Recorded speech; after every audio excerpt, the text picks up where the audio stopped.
سلامونه دوستانو، هیله ده چې روغ او جوړ یاست او د صحت جامې په تنګ وي. دا دی راغلي د پټ رازونو د خپرونې یو بلې لړۍ ته. هیله ده چې دا ویډیو تر پایه پورې وګورئ او ژر قضاوت ونه کړئ. دوستانو، نن مو د ژوندون تلویزیون د خپرونې څو تصویرونه تاسو ته چمتو کړي دي او دا د خپرونې تصویرونه دي چې نوم یې لاسنیوي خپرونه ده. ښه دوستانو، خدای پاک ویلي دی چې تاسې له غریبو خلکو سره مرسته وکړئ. هغه خو په دې معنا نه چې تاسې هر څه د ریا دپاره وکړئ، یعنې که یو مسکین ته څه ورکوئ او هغه په تلویزیونونو او یا هم ځینې رسنیو کې خپاره کړئ. دوستانو، دا کار خو ماته یو نمایشي ښکاري، نه دا چې خلکو ته کومک ورکوي، بلکې خلکو ته دا ځان ښودنه کوي چې موږ دغسې کورنۍ سره مرستې کوو.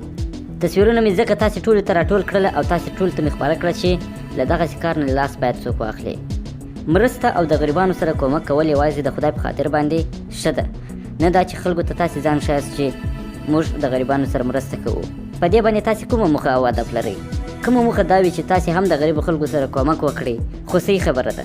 او که مو دا فکر وي چې موږ د غریبانو سره داسې مرستې کوو او دې فکر باندې روان یاست، نو دا کار خو یوازې نمایشي سو، نه دا چې تاسې خدای ته ځان تسلیم کړئ. دلته خو یوازې تاسې د نمایشي کارو څخه ښودنه کوئ، ځکه چې د قیامت په ورځ به هم له هغو خلکو سره سخت عذاب وسي چې هغه د دې دپاره یو څه کوله چې دا خلک ووایي چې پلانکی وګوره چې داسې کارونه کوي. نن سبا په فیسبوک او نور رسنیو کې کله چې یو مشر یو څه ورکوي او غریبې کورنۍ ته او یا هم د قرآن کریم کوم ختم وي، نو په هغه ختم او یا هم په هغه مرستو په ویش کې تر عام خلکو میډیا والا خلک ډېر وي. دا ځکه چې دوی خلکو ته دا معلوموي چې موږ خلکو ته دغسې مرستې ورکوو او دغسې غونډې لرو. ښه نو، که تاسې اوس دا فکر کوئ چې په دې هر څه کې ثواب شته، دلته خو د ثواب یوه ټوټه هم تاسې ته نه در رسول کېږي.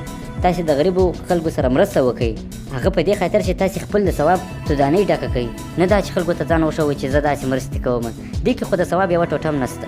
داسې ډېر رسنۍ مې لیدلي دي چې په روژه او یا نورو وختونو کې له خلکو سره مرسته کوي، خو هغه یو نمایشي ډول وي، یا هم خلکو ته ځان ښودنه کوي او یا هم پر دې باندې ځینې امتیاز اخلي. ځینې خیره بنسټونه هم شته چې له دغسې کارو سره لاس او ګریوان وي. ښه نو، په دې کې تاسې څه موخې لرئ؟ او دا به هم تاسې ته ووایم چې ځینې خیره بنسټونه او یا هم خیره ټولنې صرف او صرف خلکو ته مرستې ورکول هدف نه، بلکې نمایشي کارونه وي او د هغو نمایشي کارو دپاره په فیسبوک او نور رسنیو کې ځان ته اکاونټونه پرانیستي وي او پر هغو پاڼو باندې ځان ته خپل کمپاینونه کوي. نن مې تصویرونه تاسو ته ځکه وښودله که څوک د خدای په خاطر باندې یو چا ته څه ورکوي، هغه خو باید په زړه کې پټ وساتي، نه دا چې په میډیاو کې د نمایشي غوندې ژاړي او یا هم د نمایشي غوندې غوټې ویشي. په دغه څه کې خو زما خپل زړه راته وایي چې دوی کې هېڅ کوم ثواب نشته. دوستانو، په دې اړه باندې تاسې خپل نظرونه راته وړاندې کړئ. که دغه تلویزیونونه یا هم مدني ټولنې او یا هم کوم خیره بنسټونه همداسې نه وي، نو بیا تاسې کولی شئ چې زما ویډیو ډسلایک کړئ او ناخوښه کړئ او خپل نظرونه مو هم ضرور په کمنټو کې راته ولیکئ چې په دې هېواد کې همداسې روان دي او که نه. نو مننه دوستانو چې دا ویډیو مو وکتله.